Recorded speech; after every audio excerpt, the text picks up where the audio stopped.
ओ जी घूमतना घर आओ सा, आओ मारा ओ प्यारा गजानन।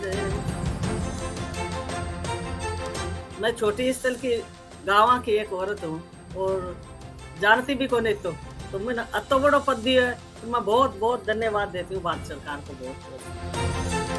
तो भी मैं देख देख ढोलक से भजन गाबो सीखी, तो मैंने भजना को अच्छा। बहुत बड़ो शौक लाग्यो।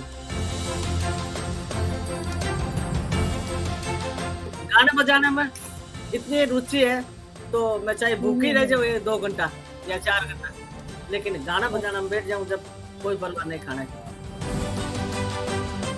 देखो भजनों का तो यह है कि मैं छोटी-सी जन्मी जब से मंदिर को ही हूँ ज़्यादा जाना-आना। आदाब, मैं हूँ आपके साथ अर्सला खान और आवाज़ द वॉइस देखना शुरू कर चुके हैं आप। राजस्थान के नागौर ज़िले से आने वाली बैतूल बेगम जी, जिन्हें लोग आज प्यार से भजनों की बेगम भी कहा करते हैं, जिन्होंने एक मुस्लिम महिला होकर हिंदू देवी-देवताओं के भजनों को चुना, इसे अपनी आवाज़ बनाया, इसे अपनी पहचान बनाया। आज वो हमारे साथ बातचीत के लिए मौजूद हैं। उनसे जानेंगे कि कैसे उन्होंने धार्मिक भेदभाव की दीवारों को तोड़ करके पूरी दुनिया में अपनी आवाज़ का जादू चलाया है और इसके पीछे का संघर्ष उनका कैसा है। सबसे पहले आपका बहुत स्वागत है मैम आवाज़ द वॉइस में। नमस्कार। अच्छा बैतूल फिर जी, मैं आप हमेशा अपने जो भजन की शुरुआत होती है, वो श्री गणेश से करती हैं। तो हाँ। इसी बात पे एक एक शुरुआत के तौर पे एक भजन हो जाए।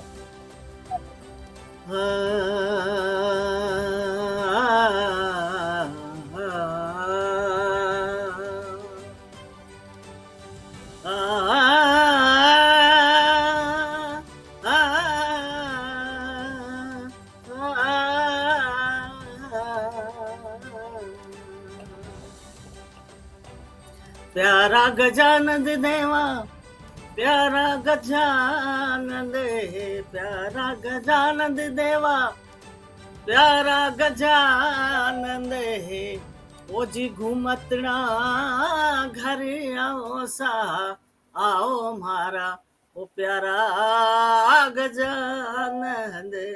ओ खेलतना घर आओ दे, आओ मारा ओ प्यारा गजानन। शुरुआत करती हूँ श्री गणेश वंदना से। बहुत खूब, बहुत सुंदर, बहुत प्यारा आपने गाया।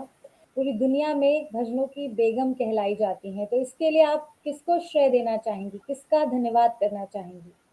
मैं छोटी स्थल की गाँव की एक औरत हूँ और जानती भी कोनी तो मैंने अतो बड़ो पद दियो है, तो मैं बहुत बहुत धन्यवाद देती हूँ भारत सरकार को बहुत बहुत सबसे।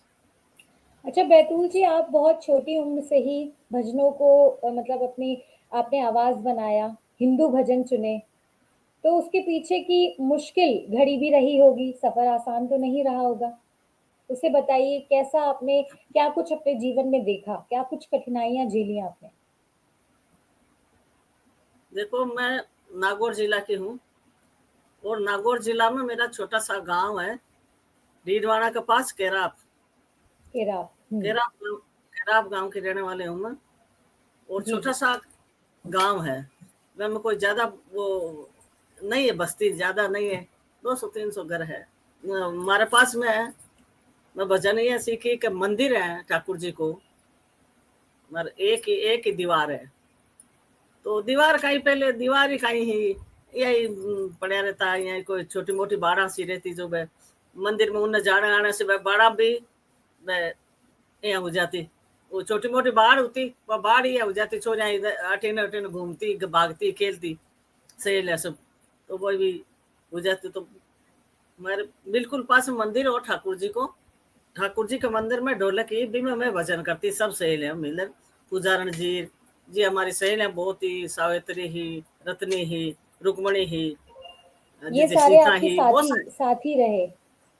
हाँ सहेलियाँ गाँव राम की औरतें सब ठाकुर जी का भजन करती, शाम का सेवा होती जब वो लगाए और ठाकुर जी पौड़ तक 9:30 बजे तक जितने में भजन करती बैठ।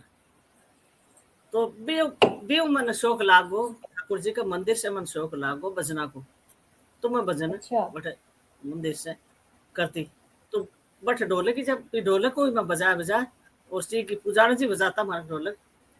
तो भी मैं देख देख ढोलक से भजन गाबो सीखी। तो मैंने भजना को अच्छा बहुत बड़ो शौक लाग्यो के भजन तो बहुत बड़ी बात है। भगवान का पकड़ा ठाकुर जी पहुंचता जब घर जाता कम से कम 2-2.5 घंटा तक मैं भजन ही करता मंदिर में। तो मैंने भजना को बहुत शौक लगा। मैं भजन से ही और संगीत सीखी अच्छा वो बस ठाकुर जी का मंदिर से। हम्म घर में तो देखो आपका गरीब परिवार है जो साजबाज है कोनी तो हम्म इंस्ट्रूमेंट है कोनी। तो इंस्ट्रूमेंट हम्म बिगर कम ही सीखी जाए। इंस्ट्रूमेंट बिगर क्या सीखे। तो मंदिर में मैं अच्छी तरह से बजा लेती। परिवार में किसी को आपत्ति या फिर आपके रिश्तेदारों में इस मतलब आपके इस निर्णय से किसी को आपत्ति तो नहीं हुई, सबने आपका साथ दिया?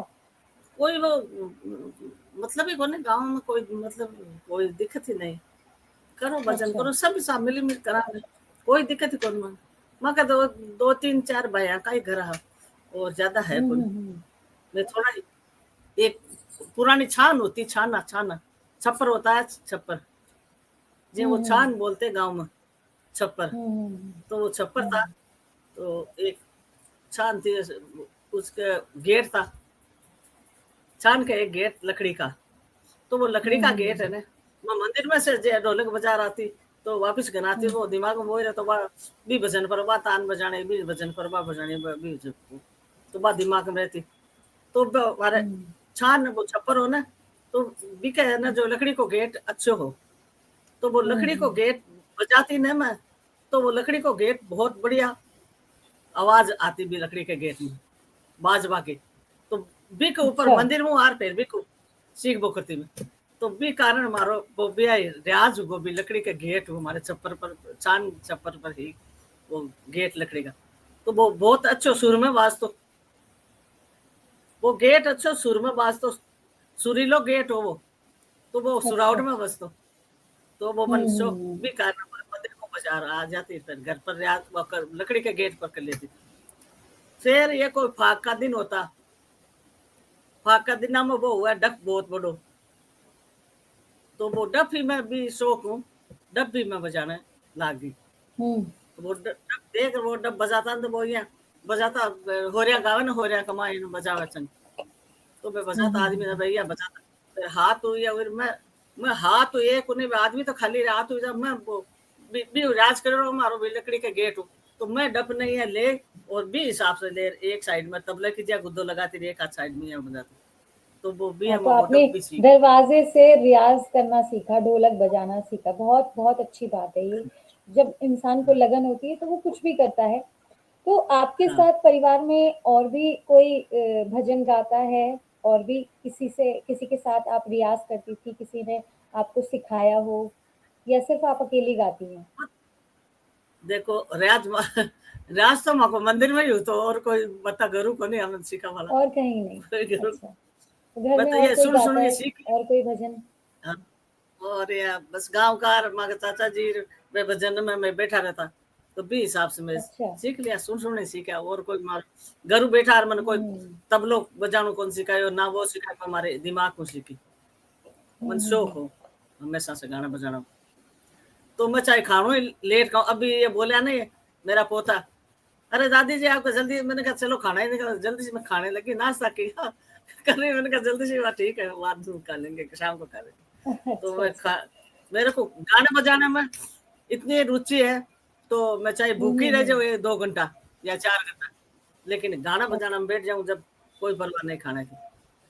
हाँ सही बात है। तो और इसके तो अलावा ये कारण हमारे जैसे आपने अपने जीवन में हिंदू भजनों को ही क्यों चुना? और भी संगीत हैं, और भी चीजें थी, तो आपने इन सिर्फ भजनों को ही क्यों चुना?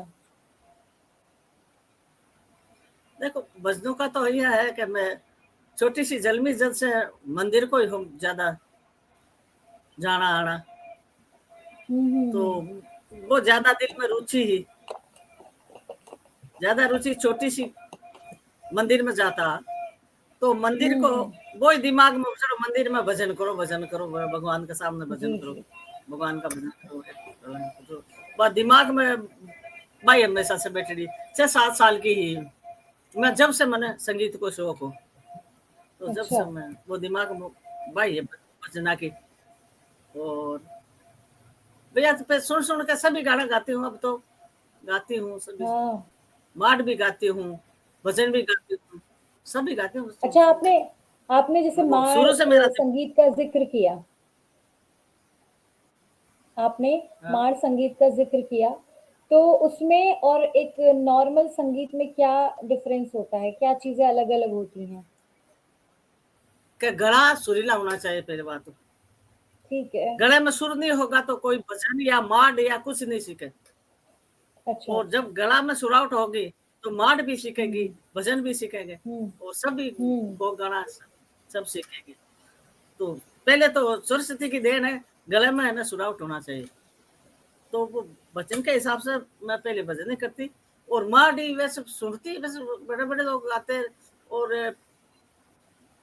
अच्छे अच्छे लोग गाय कलाकार तो होता है, ये रेडियो में आता पहले, रेडियो हाँ पहले ये नहीं आ, हम्म टीवी भी। और रेडियो हाँ, एक वो चूड़ी बाजा, अभी चूड़ी बाजा में सुन लेता है, ऐसा करके वो रख लेता है, चूड़ी बाजा है गोड़ गोड़ चलने वाला, वो चूड़ी हम्म। बाजा, उसमें वो गाना आता ना, वो सुन लेता।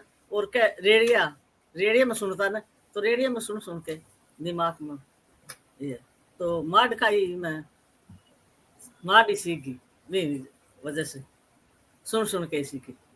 अच्छा, आपने बहुत जगह भजन अपना भजन की प्रस्तुति की है। बेशक आपने जब शुरुआत की होगी तो बहुत कई बार ऐसा होता है, बहुत सारी चीज़ें हमें हेजिटेशन होती है और काफ़ी सारी चीज़ें ऐसी लगती हैं, नया-नया होता है कोई भी चीज़। तो उस दौर में जब आपको पहला मंच मिला और वहाँ पे आप अपनी प्रस्तुति आपने दी, उस समय आपका अनुभव कैसा रहा? कैसा आप फ़ील कर रही थी? मच तो इधर ये ये मंदिरों में जाती थी, और मंदिरों में गाती, हुँ। और मंदिरों में ही ओम अवतार, कभी गढ़ गणेश जी के, कभी गोविंद देव जी के, कभी तारकेश्वर हुँ। जी के, ये मंदिर है, मंदिरों में जाके तो उस वक़्त कैसा करते लगता थे। था और था आपको? सब बहुत अच्छा। भजनों की तो अच्छा। अलग ही है, भजनों से तो हुँ। मैं बहुत खुश हूँ। और हुँ। वैसे देखो सब चीज से खुश हूँ मैं, संगीत में सभी चीज अच्छी है, माड भी है, कव्वाली भी है, जी, जी। फोक गाना भी है, और हाँ, सभी फ़ोक है, सॉन्ग। सभी गाना है, फिल्मों का ही है, संगीत तो संगीत हो। संगीत संगीत होता है, सही बात है। हम्म, अच्छा, इसी के साथ संगीत। आपने जैसे 55 से ज़्यादा देशों में, इसमें अंतर्राष्ट्रीय देश भी शामिल हैं और इसके साथ ही आपने अयोध्या में रामलला की जब प्राण प्रतिष्ठा हुई थी, उस समय भी आपने भजन गाया। तो उस समय कौन-सी साड़ी आपने पहनी थी? कितनी खुश थीं आप? वो बताइए? प्राण प्रतिष्ठा में मैं अयोध्या गई, हुँ। तो मैं हमेशा ये राजस्थानी ड्रेस ही पहनती हूँ, अच्छा, ओके। ये बेस ही पहनती हूँ मैं। ये बेस होता है ना, कुर्ती कांचली घाघरा, और ये लहंगा, ये राजस्थानी ड्रेस पहनती हूँ मैं। तो ये हमेशा के लिए यही रखती हूँ।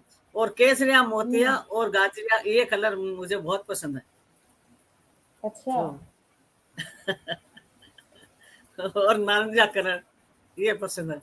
तो ये वैसा ऐसा हुँ। कलर का मैं सूट अयोध्या में पहन के गई, और प्राण प्रतिष्ठा में गई। तो प्राण प्रतिष्ठा में हुँ। भजन बटे रामलला पर गया बट भजन, तो बहुत बढ़िया लगे। अयोध्या गई तो बहुत बढ़िया, मैं पहले सुनती मंदिर में क्या अयोध्या हुँ, है, हुँ। आपने वो लक्ष्मण झूला है, बंदरा बंद है, मैं पुजारी जी को नहीं हाँ। सुनता, बट यहाँ है पुजारी जी बोलता ना जना, पुजारी जी से सुनता। तो मैं 28 दिन में हमारे हस्बैंड ने बोली, मैं क्या हमारा पुजारी जी कहता कि लक्ष्मण हुँ, झूला हुँ। है, वो बंदरा बंद है, बट हुँ। इसको अयोध्या में भगवान है, विराजमान तो है। आप सब जगह घूमने गई थी? हाँ, पहले गई, सब नहीं जगह पहले देख कर मैं, आए? हाँ जना आने में बोले, मैंने कहा मन बात दिखाओ, माँ का पुजारी जी बोलता जब मैंने बटे दिखा ले जरा हाँ। अटो में रोडवेज में गया साहब, रोडवेज में गया अच्छा अच्छा। अटो। हाँ हाँ। तो रोडवेज हम जा रहे वो अयोध्या गया, वो इलाहाबाद रब आवे, वो लखनऊ भी आवे। मैसेज देना चाहेंगी? आने वाली पीढ़ी को ये कह रही हूँ कि आजकल तो सरकार ने बहुत सुविधा दे दी है। हमारी टाइम पर तो सुविधा नहीं ही। अब सरकार ने और प्रधानमंत्री, तो जयपुर तो बहुत बड़ी चीज है माँ के लिए, तो फेरी सो फॉरेन हो जयपुर गांव में पैदा। तो अब मैं यह कह रही हूँ कि भाई आने वाली पीढ़ी सीखो, मार सीखो, भजन सीखो, सब सीखो, मेहनत करें। मेहनत करवा से मिले, मेहनत बगैर तो कुछ नहीं मिले। तो शुरू से दिमाग तो रखो। आप भी बच्चों को सिखाती हैं? हाँ सिखाती हूँ, जो अच्छा। आती है गांव से ही आती है, औरतें आती है, उनको सिखाती हूँ। वो अच्छा। छोटे मोटे अपना मोहल्ला पड़े का बच्चा आते हैं ना कोई, तो वो सीखने के लिए आते हैं, उनको भी सिखाती हूँ। और वो है वो खूब सारे गांव से। मैंने कहा पुरानी मार्ड देखो कहाँ रही है, ये पुराना भजन नहीं तो पुराना भजन है, और नई पुरानी मार्ड है। तो ये मतलब ये कल्चर ही जा रहे, पुराने ट्रेडिशनल चीजें जा रही है, तो सीख सो। तो अभी आगे आगे चलती रही, नहीं सीखो तो मैं पुरानी औरतें चली जाऊँ, तो ट्रेडिशनल गाना तो जो सीख वाला के लिए है, सीखो। अच्छा, एक सवाल जाते जाते और आखिरी मैं पूछना चाहूंगी आपसे। जैसे आप बहुत ही सुंदर बात कहती हैं कि संगीत का कोई धर्म नहीं होता, संगीत एक एहसास होता है। तो आजकल जैसे कि हम देखते हैं कि हर चीज में भेदभाव होता है, धार्मिक भेदभाव हमें देखने को मिलता है, सामाजिक भेदभाव हर जगह हमें देखने को मिलता है। तो उसके लिए आप कुछ कहना चाहेंगी, समाज में एक ऐसा मैसेज देना चाहेंगी जिससे ये सारी चीजें हमें खत्म करनी चाहिए? देखो मैं तो आज तक अंतर देखा नहीं, और अंतर सवाल ही नहीं। अपने आप अपने राजस्थान हो चाहे कहीं मारवाड़ हो चाहे कुछ भी हो, आपने कोई मतलब कोई अटे कोई भेद को भाव को कुछ ही नहीं, सब ही बढ़िया। और तो सब प्रेम है के मैं तो विदुर जी प्रेम का भूखा, बादशाह कुशा लुका सुखा, मैं तो विदुर जी प्रेम का भूखा। प्रेम से है, सब प्रेम से है। कोई बजना कोई चीज की कोई प्रॉब्लम नहीं, बिल्कुल बढ़िया, कोई भेद नहीं, कोई भाव, सब बढ़िया, एक ही चीज। मैं तो देखी नहीं अभी तक भेदभाव, ना देखी ना हुआ। चलिए, बहुत बहुत आपका शुक्रिया बैतूल जी। और मैं अपने दर्शकों को भी बोलना चाहूंगी आवाज द वॉइस के, कि जैसे बैतूल जी ने कहा कि हमेशा प्रेम से रहना चाहिए, एकता में ही प्यार है। आपका बहुत बहुत धन्यवाद मैम, आपने अपना कीमती समय हमें दिया। और दर्शकों को भी ये कहना चाहूंगी कि जल्दी से आवाज द वॉइस को सब्सक्राइब कर लें ऐसी वीडियोस के लिए, और हमें इंस्टाग्राम और ट्विटर पे भी आप फॉलो कर सकते हैं। फिर मिलेंगे एक नए मेहमान के साथ। धन्यवाद। सीखो, मेहनत करो, भारत सरकार बहुत देती है, बहुत देती है, बहुत बढ़िया भारत सरकार है। तो मेहनत करो, और मेहनत से सब कुछ हो रहा है। कोई भेद ना कोई भाव, कोई नहीं, कुछ नहीं, शुक्रिया। कुछ नहीं।